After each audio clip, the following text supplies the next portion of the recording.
All right, man, peace.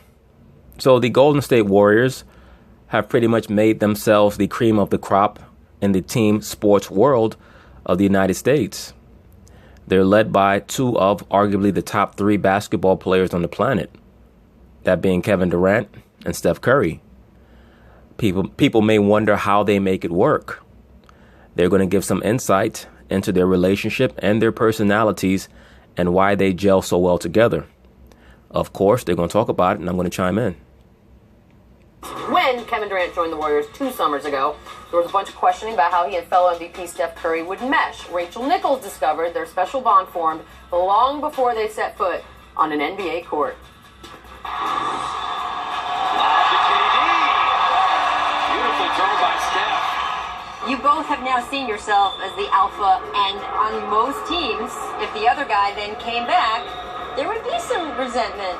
Why does that not happen here? Let me say this before Steph answers. They have the potential to prove themselves to be the greatest partnership in professional basketball history.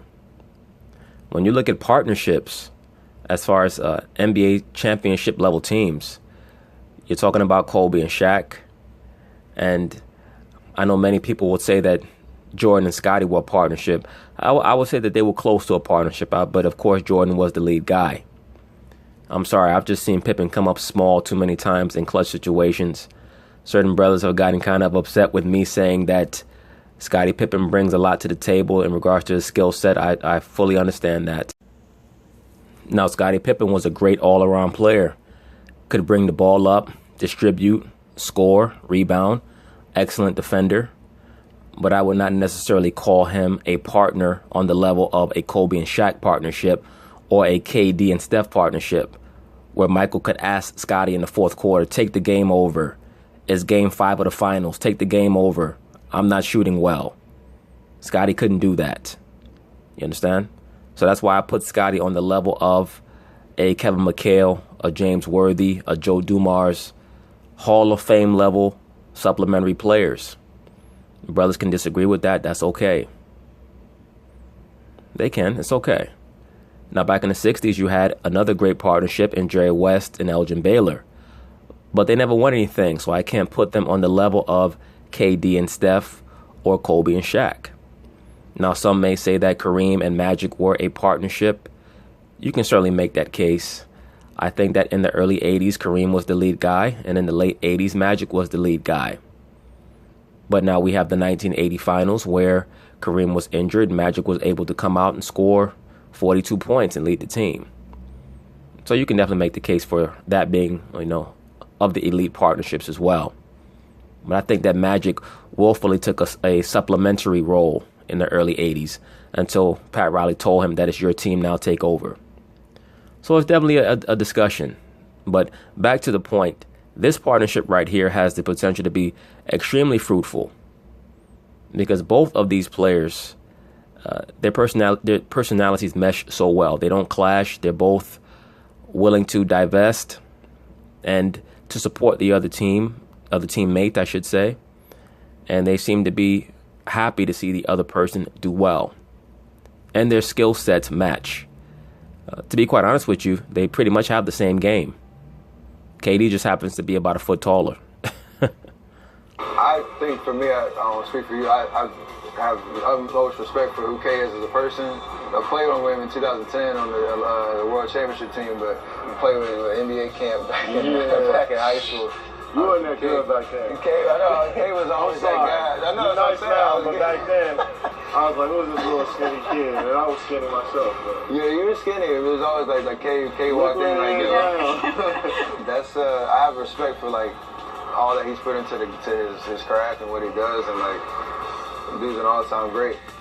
Let me say this: Steph Curry's emergence in college at Davidson was one of the more extraordinary emergences in college basketball in the last 20 years. The way that he was able to dominate games with his shooting, as well as being able to penetrate and finish at the rim for a person who was not a quote-unquote explosive athlete, meaning he wasn't finishing over guys at the rim. He's not a gifted athlete per se, at least from an NBA perspective. But the things that he's been able to do on the professional level, I certainly did not see coming. You appreciate that, especially in this business. Yeah, I really got to know him in 2010, and we sitting down just on the bus to dinners to like breakfast, just getting to know somebody, and you spend that time with somebody as a teammate in another country, you know, you just get to, you know, appreciate them. Dude, I just realized in Turkey, you were like one of the first dudes I told that I was about to propose. Oh yeah, that was crazy. That's a backstory that nobody knows. I'll give you something right there. We were sitting at dinners, me and a couple other teammates at right on the dock, I remember that. And we were talking about, I was stressed out because when I got back from Turkey, I thought I was going to propose to my wife. And I told him at the table, and he was looking at me sideways like, for real? We were young, 21. I'm like, go ahead, I'm going to go do my thing. Hey, let me say this. Many people have put forth the idea that KD may return to Oklahoma City. I think that in his mind, Kevin Durant is a person who wants to be liked so much that he would actually let that come into his brain, but then he would consider the environment that's there, Russell Westbrook and that style of play. And I think that he smelled the roses now. I think that he's learned how to actually play winning basketball. So it would be very difficult for him to ever go back to play with a player like Russell Westbrook. So I don't ever see him going back to OKC. He may not ever develop the bond with his teammates in Golden State like he may have had at one point with his teammates in OKC, because he was pretty much raised there from an NBA perspective. But in Golden State now, it's almost like a guy who's had a tumultuous relationship with a hood rat and finally breaks that and gets with a good woman. And he might still think about the hood rat, but he's not going back to that. Have some fun with that. You guys, Coach Currys talked about it. It's a little bit more of a slog for teams that are trying to reach finals after finals. Your coach says you have gotten more chippy on the court because of that. Is that true? I started it. I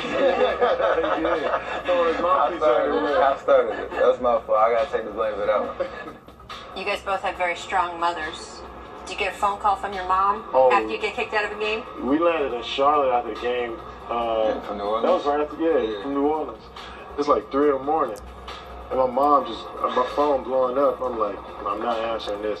What does Mama Curry have to say when you act up during game? More mama worship programming right here. Now, I wonder if when Lonzo Ball has a bad game, one of these reporters are going to ask him, does LeVar call you up and instruct you on what to do? You see, brothers, these are little indirect ways that they utilize a certain form of programming to promote female worship. And once again, these two brothers are talking about their mothers. You're supposed to love your mother and honor her. But there's a difference between that and what they're trying to promote in seemingly quote-unquote innocent questions like this. That's a way for them to try to inject that feminine principle even into basketball talk. Like two kids in high school who got detention. She's asking them, what did your mother say when you got home? Now, Steph Curry is the son of a former NBA player. And she didn't even ask him, so did Del Curry have anything to say about this issue, Steph? She went straight to the mother. The game in Memphis, I went up for that layup. I thought I got fouled and threw my mouthpiece. First I take my phone, my mom texts me like, that was a bit dramatic, son.